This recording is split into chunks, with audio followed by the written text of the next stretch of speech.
Hello दोस्तों, नमस्कार। बात कर लेते हैं आज के दिन भर की सारी बड़ी खबरों की, जहां सबसे पहले आपको बताएंगे दोस्तों, इधर डोनाल्ड ट्रंप लगाते रह गए भारत पर टैरिफ, उधर भारत ने यूरोप के साथ कर ली बहुत बड़ी ट्रेड डील दोस्तों। एग्रीमेंट पर बस लगने वाली है मुहर, आपको बताएंगे सबसे बड़ी खबर। साथ ही अब फिर पाकिस्तान और बांग्लादेश कौन सी नई चाल चलने वाले हैं दोस्तों। पाकिस्तान के लिए मोहम्मद यूनुस ने खोले बांग्लादेश के दरवाजे, पाकिस्तानी सेना के टॉप जनरल पहुंच रहे हैं ढाका, यानी फिर एक बार भारत को लेकर खेल रहा है बहुत बड़ा खेल बांग्लादेश दोस्तों। साथ ही आपको बताएंगे पाकिस्तान को अगर रशिया JF-17 के इंजन देता है तो उससे भारत को ही उल्टा फायदा होगा। जी हाँ दोस्तों, बताएंगे किसने ये बहुत बड़ी बात कही है, बड़ा दावा कर दिया है दोस्तों। पाकिस्तान को रशिया अगर बेचेगा RD-93 इंजन तो होगा भारत को बड़ा फायदा, कैसे वो भी आपको समझाएंगे, लगे हाथों बताएंगे। इतिहास में पहली बार हिंद महासागर में एक साथ उतरे भारत और यूके के युद्धपोत, आखिर क्या हुआ अचानक इनको एक साथ उतरना पड़ गया दोस्तों आनन फानन में, तो वहीं बताएंगे। कुछ ही घंटों में हमास को दिया हुआ अल्टीमेटम हो जाएगा खत्म दोस्तों। तो क्या जो धमकी दी है ट्रंप ने, क्या वाकई में बहुत बड़ा अटैक होगा हमास के ऊपर अमेरिका का? जी हाँ, हमास ने नहीं छोड़ा गाजा तो कर देंगे पूर्ण विनाश, बताएंगे। बस कुछ ही पल का है इंतजार, क्योंकि अभी तक हमास ने नहीं मानी ट्रंप की पूरी बात दोस्तों। वहीं एक से एक बेहतरीन खबर हम आपको बताने वाले हैं, बस आप वीडियो के लास्ट तक बने रहिएगा। और खबरों में आगे बढ़ने से पहले अपने देश भारत की विदेश कूटनीति का जमकर समर्थन करते हैं तो वीडियो को लाइक करके, इस चैनल को सब्सक्राइब करके, बेल आइकन दबा के कमेंट में जय हिंद कह दीजिएगा। बात कर लेते हैं पहली सबसे बड़ी खबर की, जहां भारत और यूरोपियन यूनियन यानी EU अगले 3 महीनों में ट्रेड डील को अंतिम रूप देने के लक्ष्य के साथ काम कर रहे हैं दोस्तों, जिसमें कृषि स्थिरता और बाजार पहुंच से संबंधित मुद्दों पर फोकस किया जा रहा है। वन वर्ल्ड आउटलुक की रिपोर्ट में कहा गया कि अमेरिकी राष्ट्रपति ट्रंप के टैरिफ को लेकर आक्रामक रुख के कारण भारत और EU के प्रतिनिधियों के बीच बड़ी बातचीत और भी ज्यादा तेज हो गई है। भारत और EU के बीच होने वाली ट्रेड डील काफी अहम होगी, इससे वैश्विक स्तर पर व्यापार में बदलाव आएगा। रिपोर्ट में कहा गया है कि ट्रेड डील यूरोपीय संघ को वैश्विक अस्थिरता के खिलाफ सुरक्षा प्रदान करती है, लेकिन भारत के लिए यह सुधारों और विकास के एक दशक के बाद विश्वास का एक रणनीतिक कदम होगा। रूस और चीन पर निर्भरता कम करने के यूरोप के प्रयासों ने भारत को अपनी विविधीकरण रणनीति में एक महत्वपूर्ण भागीदार बना दिया है। भारत ने यूरोपीय संघ के कार्बन बॉर्डर एडजस्टमेंट मैकेनिज्म यानी CBAM से जुड़े बाध्यकारी स्थिरता प्रावधानों का विरोध किया है दोस्तों। बता दें, केंद्रीय वाणिज्य मंत्री पीयूष गोयल ने विकासशील अर्थव्यवस्थाओं को उन ऐतिहासिक उत्सर्जनों के लिए दंडित करने का अनुचित बताया है जो उन्होंने पैदा नहीं किए हैं। अगर भारत और EU के बीच ये ट्रेड डील अंतिम रूप लेती है तो यह समझौता वैश्विक व्यापार नियमों को आकार देने में भारत के एक निर्णायक खिलाड़ी के रूप में उभरने का प्रतीक होगा दोस्तों। यानी कि आप यूं समझ लीजिए कि डोनाल्ड ट्रंप भारत पर टैरिफ लगाते रह जाएंगे और अपना भारत अन्य देशों के साथ डील करके अपने सामानों को दूसरे देशों में शिफ्ट कर सकता है, जिससे भारत पर कोई भी असर नहीं पड़ने वाला और ट्रंप की सारी हेकड़ी निकल सकती है। जी हाँ, यानी कि इस खबर को जानकर आप कह सकते हैं कि मिस्टर ट्रंप, आपको जितना टैरिफ लगाना हो आप लगाते रहिए, भारत तो अपना कार्य कर ही रहा है। जी हाँ, लेकिन भारत दबाव में नहीं आएगा, ना भारत झुकेगा, क्योंकि आज के समय में भारत कमजोर देश नहीं रहा। जी हाँ दोस्तों, भारत की इस मजबूती के लिए लाइक का बटन जरूर दबा दीजिएगा। अगली खबर की बात कर लेते हैं, जहां वहीं एक तरफ जहां पर ट्रंप के टैरिफ के बावजूद H-1B वीजा के शुल्क बढ़ाने के बावजूद लगातार विदेशी कंपनियां भारत में जगह ढूंढ रही है अपनी कंपनी फैक्ट्री लगाने के लिए, तो वहीं दोस्तों पाकिस्तान का हाल कुछ ऐसा है कि बाहर की बची खुची कंपनियां भी अब देश छोड़कर भाग रही है। जी हाँ दोस्तों, एक तरफ पाकिस्तान के प्रधानमंत्री देश में निवेश लाने के लिए अमेरिका के राष्ट्रपति ट्रंप के आगे पीछे घूमते नजर आ रहे हैं, यहाँ तक कि पूरा मुल्क पाकिस्तान गिरवी रखने को तैयार है। तो वहीं दूसरी ओर पाकिस्तानी इस बात को लेकर परेशान है कि अगर देश से साबुन और रेजर ब्लेड खत्म हो गया तो फिर क्या होगा। जी हाँ दोस्तों, सही सुना आपने। इस बात को सोचकर थोड़ी देर को हंसी अवश्य आ सकती है, लेकिन देश के हालात वाकई में पाकिस्तान के बड़े ऐसे खराब हो चुके हैं कि जिसका जवाब नहीं है। यूं तो कई मल्टीनेशनल कंपनियां पाकिस्तान को छोड़कर पहले ही जा चुकी हैं, लेकिन देशवासियों को प्रोक्टर एंड गैम्बल के जाने से काफी ज्यादा परेशानियां हो रही हैं और ये खबर सोशल मीडिया पर छाया हुआ है। दोस्तों आपको बता दें, पाकिस्तान में पिछले दिनों प्रॉक्टर एंड गैम्बल ने ग्लोबल रिस्ट्रक्चरिंग का ऐलान करते हुए कह दिया कि वो पाकिस्तान में अब अपना कारोबार बंद कर रही है, जिसके बाद पाकिस्तानियों में हड़कंप मच गया। दोस्तों इसके बाहर जाने के बाद से पाकिस्तान के लोगों को अब ये डर सता रहा है कि जल्द ही साबुन से लेकर रेजर ब्लेड जैसी चीजों को भी हासिल करने में पाकिस्तानियों के पसीने छूट जाएंगे। ऐसी चीजों की भी कमी हो सकती है पाकिस्तान में, और वो धड़ाधड़ एक्स अकाउंट पर दोस्तों ग्रोक से सवाल पूछते नजर आए हैं, जिसका एक रिपोर्ट आया है कि हर 10 में से 2 पाकिस्तानी ये पूछते नजर आ रहे हैं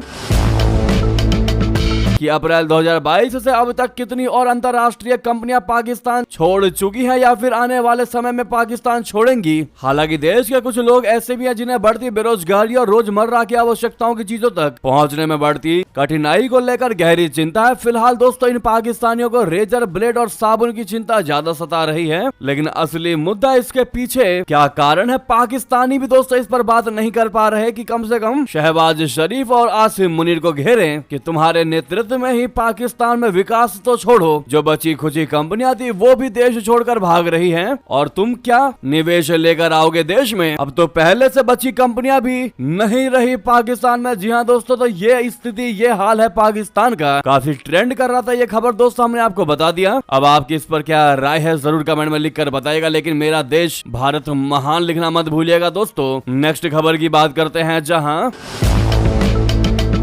मोहम्मद यूनुस के सत्ता में आने के बाद से पाकिस्तानी सेना के लिए बांग्लादेश के दरवाजे पूरे तरीके से खुल चुके हैं। इस बात की गवाही खुद पाकिस्तानी शीर्ष सेना अधिकारियों के लगातार ढाका का दौरा दे रहा है। दोस्तों इस बीच पाकिस्तानी सेना का एक 4 सदस्यीय दल बांग्लादेश के दौरे पर आने वाला है। नॉर्थ ईस्ट न्यूज की रिपोर्ट के मुताबिक लेफ्टिनेंट जनरल के नेतृत्व में पाकिस्तानी सेना का प्रतिनिधिमंडल 6 अक्टूबर को ढाका पहुंचेगा। नॉर्थ ईस्ट न्यूज की रिपोर्ट में बताया गया है कि संयुक्त स्टाफ महानिदेशक लेफ्टिनेंट जनरल तबस्सुम हबीब प्रतिनिधिमंडल का नेतृत्व करेंगे। प्रतिनिधिमंडल में पाकिस्तानी नौसेना का एक कोमोडोर और मेजर रैंक का एक स्टाफ अधिकारी शामिल होगा। लेफ्टिनेंट जनरल तबस्सुम हबीब रावलपिंडी के चकलाला स्थित संयुक्त स्टाफ मुख्यालय में तैनात है, जो बांग्लादेश सेना का सशस्त्र बल प्रभाग बोले तो AFD के न्योते पर ढाका पहुंच रहे हैं। AFD बांग्लादेश के मुख्य सलाहकार मोहम्मद यूनुस के कार्यालय से संचालित होता है और रक्षा मंत्रालय के साथ समन्वय करता है। जी हाँ, AFD बांग्लादेश की तीनों रक्षा सेवाओं का एक संयुक्त समन्वय मुख्यालय है और युद्ध की स्थिति के दौरान एक संयुक्त कमान केंद्र का कार्य करता है। पाकिस्तानी प्रतिनिधिमंडल की यात्रा की योजना पिछले महीने बनाई गई थी, जब AFD के संचालन और योजना निदेशालय ने एक पत्र जारी करके लेफ्टिनेंट जनरल हबीब की मेजबानी के फैसले की सूचना दी थी। दोस्तों जब से बांग्लादेश में मोहम्मद यूनुस की अंतरिम सरकार बनी है, तब से आप यूँ समझ लीजिए मोहम्मद यूनुस पाकिस्तानियों को कहते नजर आ रहे हैं कि आओ जी आओ, जो करना है वो करो, यानी कि दरवाजे पूरे तरीके से खोल दिए हैं पाकिस्तानियों के लिए, जो कि भारत के लिए बहुत बड़ा खतरा है। दोस्तों दोस्ती ऐसी हो चुकी है कि आसिम मुनीर ने ये तक धमकी दे दिया है कि अगली बार भारत पर आक्रमण दोनों साइड से होगा, दोनों बॉर्डर से होगा। इससे आप अंदाजा लगा सकते हैं कि कितनी गहरी दोस्ती हो चुकी है बांग्लादेश और पाकिस्तान की यूनुस के नेतृत्व में। अब समय है दोस्तों अपने भारत का। अब अपना भारत कैसे मोहम्मद यूनुस के साथ ट्रीट करता है, ये देखने वाली बात रहेगी, क्योंकि हसीना के समय में अपना भारत लगातार कुछ ना कुछ डील करते ही रहते थे बांग्लादेश के साथ, लेकिन इसमें अब थोड़ी कमी नजर आ रही है दोस्तों, और होना भी यही चाहिए। जब भारत को लेकर सपोर्टिव नहीं है बांग्लादेश, तो फिर बातचीत करके क्या ही फायदा। नेक्स्ट खबर की बात करते हैं, जहां रशिया ने पाकिस्तान को जेफ 17 थंडर फाइटर जेट के लिए RD-93MA इंजन देने के दावे पर सियासी तूफान मचा हुआ है। दोस्तों इस बीच रूस के डिफेंस एक्सपर्ट्स का कहना है कि पाकिस्तान को यह इंजन बेचे जाने का फायदा भारत को ही मिलेगा। जी हां दोस्तों, रशिया के डिफेंस एक्सपर्ट्स इसने इस मामले पर विपक्ष द्वारा यानी कांग्रेस द्वारा केंद्र सरकार की आलोचना का अनुचित बताया है। मॉस्को के प्रीमाकोव इंस्टीट्यूट के south and south east Asia में नई चुनौतियों सेक्शन के प्रमुख प्योटर टोपिचकैनोव ने कहा कि मुझे नहीं लगता कि विपक्ष द्वारा की जा रही आलोचना न्यायोचित है। अगर रशिया द्वारा पाकिस्तान को दिए जा रहे JF-17 इंजन की यह खबर बिल्कुल सही है तो इससे भारत को दो तरह से फायदा होगा। उन्होंने कहा कि इससे सबसे पहले ये पता चलता है कि चीन और पाकिस्तान अब तक रूसी इंजन का विकल्प नहीं बना पाए हैं या नहीं बन पाए हैं। दूसरा, इन नए विमानों के इंजन भारत के लिए फेमिलियर होंगे, खासकर तब जब भारत ने ऑपरेशन सिंदूर के दौरान JF-17 के ऑपरेशनल इस्तेमाल को देखा है। दोस्तों, टोपिचकनोव ने कहा कि चाइना ने रशिया से FC-17 जेट के लिए RD-93 इंजन एक अस्थायी व्यवस्था के रूप में मांगे थे और पाकिस्तान को इनके संभावित ट्रांसफर की संभावना का जिक्र अटल बिहारी वाजपेयी जी और डॉक्टर मनमोहन सिंह जी के प्रधानमंत्रित्व काल के दौरान NDA और UPA सरकारों में किया गया था। वहीं एक अन्य एक्सपर्ट ने पहचान उजागर न करने के शर्त पर बताया कि इस मुद्दे पर चर्चाएं थोड़ी धुंधली है। उन्होंने कहा कि रशिया ने भारत को भरोसा दिलाया था कि RD-93 डील पूरे तरह व्यावसायिक है, इसमें तकनीक का हस्तांतरण यानी TOT शामिल नहीं है। वहीं भारत को क्लाइमोव प्लांट द्वारा बनाए गए अधिक उन्नत RD-33 इंजन का लाइसेंस और TOT दिया गया था। इस मुद्दे पर आपको याद होगा दोस्तों, कल ही हमने यह खबर कवर किया था जहां पर कांग्रेसी ने रशिया को लेकर भारत सरकार पर निशाना साधा था और इसको मोदी सरकार की बहुत बड़ी कूटनीति की विफलता बताया और कहा कि मोदी को देश को यह बताना चाहिए कि भारत का एक भरोसेमंद साथी रशिया पाकिस्तान को सैन्य सहयोग क्यों दे रहा है। हालांकि दोस्तों, भारतीय जनता पार्टी ने भी जमकर पलटवार किया।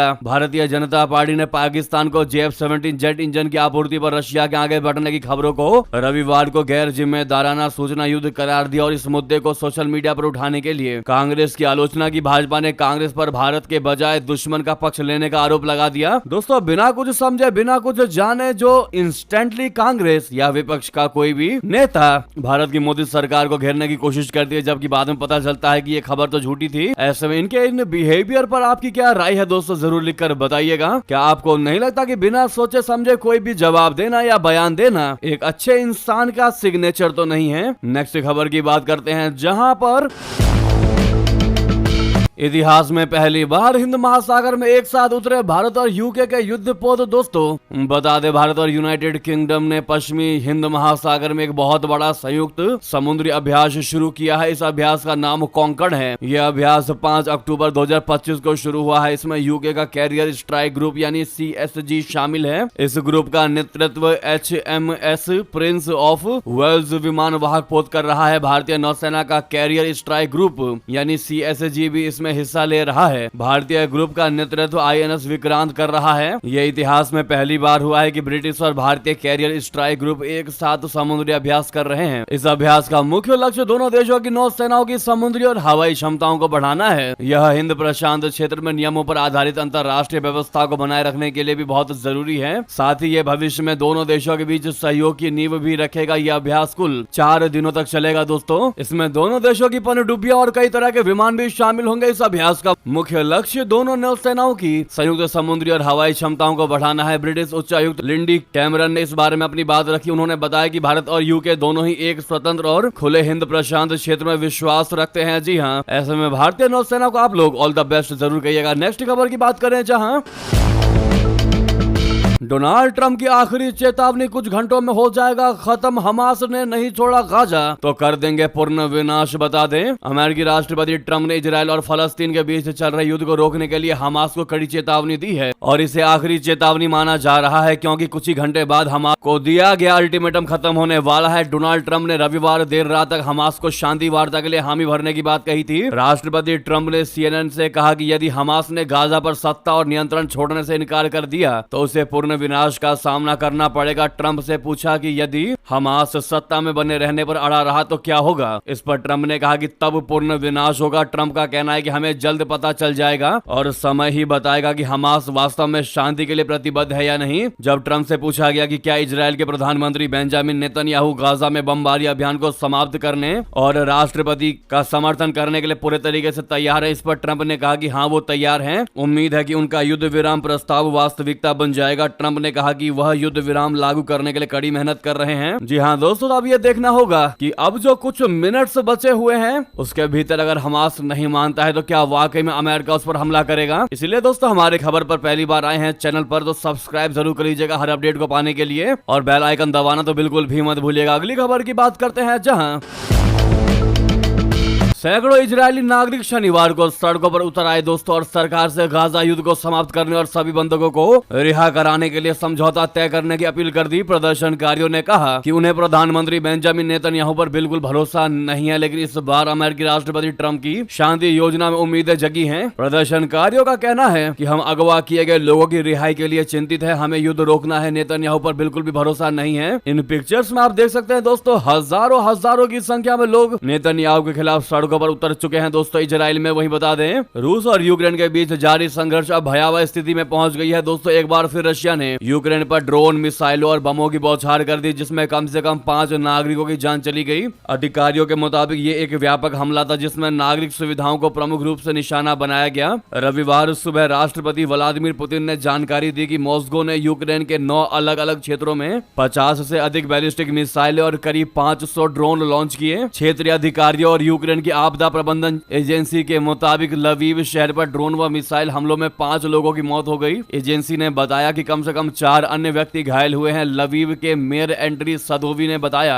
कि इन हमलों से रविवार भोर में शहर के 2 इलाकों में बिजली आपूर्ति ठप हो गई और सार्वजनिक यातायात कुछ समय के लिए रुक गई। उन्होंने आगे बताया कि हमलों की वजह से लवीव के उपनगरीय क्षेत्र में एक औद्योगिक परिसर में आग लग गई। वहीं दोस्तों व्लादिमीर पुतिन ने हमले से पहले अमेरिका को तगड़ी धमकी दी। कहा, अगर यूक्रेन तक पहुंचाई गई हथियार की मदद तो खत्म हो जाएंगे तुम्हारे साथ सारे संबंध। जी हां, अमेरिकी राष्ट्रपति ट्रंप रशिया, यूक्रेन, इजराइल और फलस्तीन के बीच चल रहे युद्ध को रोकने की तमाम कोशिशें कर रहे हैं, लेकिन उन्हें कामयाबी हाथ नहीं लगती दिखाई दे रही, क्योंकि साथ में उनको इंटरेस्ट भी दिखाई दे रहा है। वो रशिया यूक्रेन के बीच चल रहे विवाद को खत्म करने की कोशिश कर रहे हैं, लेकिन अब रशिया के राष्ट्रपति व्लादिमीर पुतिन ने उल्टा ही ट्रंप को धमकी दे दी कि अगर अमेरिका ने यूक्रेन को हथियार की मदद दी तो वो अमेरिका के साथ अपने रिश्ते खत्म कर लेगा। पुतिन ने रविवार को कहा कि यदि अमेरिका ने रशिया में दूर तक हमला करने के लिए यूक्रेन को टॉम हॉक मिसाइलें दी तो इससे अमेरिका और रशिया के संबंध खराब हो जाएंगे। रूसी सरकारी टेलीविजन के रिपोर्टर द्वारा जारी किए गए एक वीडियो में पुतिन कह रहे हैं कि इससे हमारे संबंध नष्ट हो जाएंगे, डिस्ट्रॉय हो जाएंगे, या कम से कम संबंधों को लेकर सकारात्मक भाव खत्म हो जाएगा। बता दें कि अमेरिकी राष्ट्रपति ट्रंप और पुतिन के बीच अलास्का में शिखर सम्मेलन के दौरान मुलाकात हुई थी। तब पुतिन ने ट्रंप से शांति स्थापित करने के लिए हामी भरी थी, लेकिन इसके 2 महीने से भी कम समय में स्थितियां और भी दूर होती दिखाई दे रही हैं। दोस्तों, रशिया की सेना यूक्रेन में आगे बढ़ रही है। रूसी ड्रोन कथित तौर पर नाटो के हवाई क्षेत्र में उड़ान भर रहे हैं। दोस्तों, ऐसे में हमारा सवाल आपसे यही है कि क्या मिस्टर ट्रंप सिर्फ ऊपर से दिखाने की कोशिश कर रहे हैं कि वो दुनिया में हो रहे युद्ध को शांत करवा रहे हैं, लेकिन रियलिटी ये है कि वो युद्ध को शांत करवाने का ढोंग रच रहे हैं। रियलिटी ये है कि अमेरिका को अपना हित साधना है। तो अपनी राय अवश्य दीजिएगा दोस्तों, आपको क्या लगता है इस मुद्दे पर, ट्रंप के इस शांति वाले ढकोसले पर? दोस्तों बताना बिल्कुल मत भूलिएगा। नेक्स्ट खबर की बात करते हैं, जहां भारत और ऑस्ट्रेलिया अपने द्विपक्षीय सुरक्षा सहयोग को और मजबूत करने के लिए 3 समझौतों पर हस्ताक्षर करेंगे। रक्षा मंत्री राजनाथ सिंह जी 9 से 10 अक्टूबर को ऑस्ट्रेलिया का दौरा करेंगे। इस दौरान इंफॉर्मेशन शेयरिंग, समुद्री सुरक्षा और संयुक्त सैन्य गतिविधियों से जुड़े समझौते किए जाएंगे। यह यात्रा एक ऐतिहासिक क्षण में हो रहा है दोस्तों। भारत और ऑस्ट्रेलिया अपनी व्यापक रणनीतिक साझेदारी के 5 साल पूरे होने का जश्न मना रहे हैं। राजनाथ सिंह जी ऑस्ट्रेलियाई उप प्रधानमंत्री और रक्षा मंत्री रिचर्ड मार्लेस के साथ कई महत्वपूर्ण चर्चाएं करेंगे। वे सिडनी में उद्योग जगत के नेताओं के साथ एक व्यापार गोल मेज सम्मेलन की अध्यक्षता भी करेंगे। इस यात्रा का मुख्य उद्देश्य द्विपक्षीय संबंधों और रक्षा साझेदारी को मजबूत करने के लिए नए और सार्थक कदम खोजना है। दोनों देश एक स्वतंत्र और खुले इंडो पैसिफिक क्षेत्र के लिए अपनी साझा प्रतिबद्धता पर जोर देते हैं। ये प्रतिबद्धता चीन की आक्रामक और विस्तारवादी नीतियों को ध्यान में रखते हुए और भी महत्वपूर्ण हो जाती है दोस्तों। ऐसे में all the best Rajnath Singh ji, comment में लिखिएगा दोस्तों। साथ ही साथ बता दें, अमेरिका में भारतीय छात्रों की एंट्री अब और ज्यादा मुश्किल होने वाली है। ट्रंप सरकार ने नए नियम कर दिए लागू। अमेरिकी सरकार ने उच्च शिक्षा संस्थानों में अंतर्राष्ट्रीय छात्रों की संख्या पर बड़ा प्रतिबंध लगा दिया है। नए आदेश के मुताबिक किसी भी कॉलेज या विश्वविद्यालय में कुल प्रवेश का अधिकतम 15% अंतर्राष्ट्रीय छात्रों के लिए होगा और किसी एक देश से आने वाले छात्रों का हिस्सा 5% से अधिक न हो सकेगा। विशेष रूप से भारत से आने वाले छात्रों पर इसका सीधा असर पड़ेगा। भारत अमेरिका के उच्च शिक्षा संस्थानों के लिए सबसे बड़े छात्र स्रोत देशों में शामिल है दोस्तों। यानी कि अमेरिका में विदेशों से आने वाले छात्रों की संख्या जो होगी वो हर एक कॉलेजों में 15% होगी, लेकिन पर्टिकुलर देश से आने वालों की संख्या मात्र 5% ही होगी। यानी भारत से अगर छात्र जाते हैं अमेरिका में शिक्षा संस्थानों में पढ़ाई करने के लिए तो सिर्फ 5% ही एक देश से उन संस्थानों में जा सकते हैं। यानी कि इस अमेरिकी फैसले ने वाकई में भारतीय छात्रों के लिए मुश्किलें खड़ी कर दी हैं। लेकिन दोस्तों, जो भारत के छात्र विदेशों में जाकर पढ़ाई करने की कोशिश करते हैं उन लोगों को आप क्या सुझाव देना चाहेंगे, कमेंट में जरूर लिखकर बताइएगा। अगली खबर बता दें, बांग्लादेश ने समुद्र में उतार दिए युद्धपोत और पेट्रोल एयरक्राफ्ट, हिल्सा मछली है इसकी वजह, भारत की लगी नजर। जी हां, बांग्लादेश की मोहम्मद यूनुस के नेतृत्व वाली सरकार ने विशेष निगरानी अभियान के तहत अपने समुद्री क्षेत्र में युद्धपोत और गश्ती विमान तैनात कर दिए हैं। ये तैनाती बहुमूल्य मछली प्रजाति हिल्सा को उसके प्रजनन काल के दौरान अवैध रूप से पकड़े जाने से बचाने के लिए की गई है। दरअसल हिल्सा मछली हर साल अंडे देने के लिए बंगाल की खाड़ी से नदियों में लौटती है। हेरिंग जैसी दिखने वाली हिल्सा बांग्लादेश की राष्ट्रीय मछली है। यह मछली भारत के पश्चिम बंगाल के पसंदीदा व्यंजनों में से एक माना जाता है। दोस्तों, ऐसे में भारत में भी इस फैसले की चर्चा है। यूरेशियन टाइम्स की रिपोर्ट के मुताबिक बांग्लादेशी सेना के अधिकारियों ने शनिवार को बताया कि उन्होंने हिल्सा के प्रजनन क्षेत्रों की सुरक्षा करने के लिए 4 से 25 अक्टूबर तक मछली पकड़ने पर 3 सप्ताह का प्रतिबंध लगा दिया है। बयान में कहा गया है कि प्रतिबंध को लागू करने और मछली की सुरक्षा के लिए नेवी के 17 युद्धपोत और गश्ती हेलीकॉप्टर तैनात किए गए हैं। दोस्तों, वहीं अगली खबर की बात करते हैं, जहां दार्जिलिंग में भारी बारिश से भूस्खलन में 20 लोगों की मौत, सिक्किम से कटा संपर्क, सीएम ममता बनर्जी करेंगी दौरा। जी हां, पश्चिम बंगाल के दार्जिलिंग में भारी बारिश के कारण हुए भूस्खलन से हालात बिगड़ गए हैं। कई सड़कें टूट गई हैं, जिसके कारण कई इलाकों से संपर्क टूट गया है। रिपोर्ट्स के मुताबिक इस घटना में कम से कम अब तक 20 लोगों की मौत की खबर है। दोस्तों, अधिकारियों के मुताबिक सड़कों को क्षति पहुंचने से सिक्किम से संपर्क टूट गया है। प्रधानमंत्री नरेंद्र मोदी जी ने इस घटना पर दुख व्यक्त किया है, जबकि आज सीएम ममता बनर्जी प्रभावित क्षेत्रों का दौरा करने वाली है। दार्जिलिंग में परसों रात जमकर हुई बारिश, मिरिक और सुखिया पोखरी समेत कई इलाकों में भूस्खलन हुआ। इससे कई लोग प्रभावित हुए और फंस गए। अब ऐसे में पश्चिम बंगाल में भाजपा मुख्यमंत्री ममता बनर्जी पर भड़क उठी। दोस्तों, भारतीय जनता पार्टी के अध्यक्ष समीक भट्टाचार्य ने ममता बनर्जी पर हमला बोला। समीक भट्टाचार्य ने कहा कि ये खुशी मनाने का मौका नहीं है, मुख्यमंत्री को इस वक्त कार्निवाल छोड़ देना चाहिए था। आज उन्हें उत्तरी बंगाल के लोगों के साथ खड़े होने की आवश्यकता है। समीक ने आगे कहा कि अगर कोई इस सरकार से मानवतावादी रवैये की उम्मीद करता है तो वो बेवकूफ है। भाजपा को इस सरकार से कोई उम्मीद नहीं है। गौरतलब है कि दार्जिलिंग में हुए भूस्खलन में सैकड़ों लोग फंसे हुए हैं। दोस्तों, इसी बीच ये थी की सारी बड़ी खबरें। आपको खबर कैसे लगी कमेंट में बताना बिल्कुल मत भूलिएगा। लगे हाथ तो वीडियो को लाइक करके चैनल को सब्सक्राइब करके बेल आइकन दबा के कमेंट में जय हिंद अवश्य कह दीजिएगा। तो मिलते हैं आपसे अगली बड़ी खबर में। बहुत बहुत धन्यवाद, बहुत बहुत आभार। जय हिंद, जय भारत।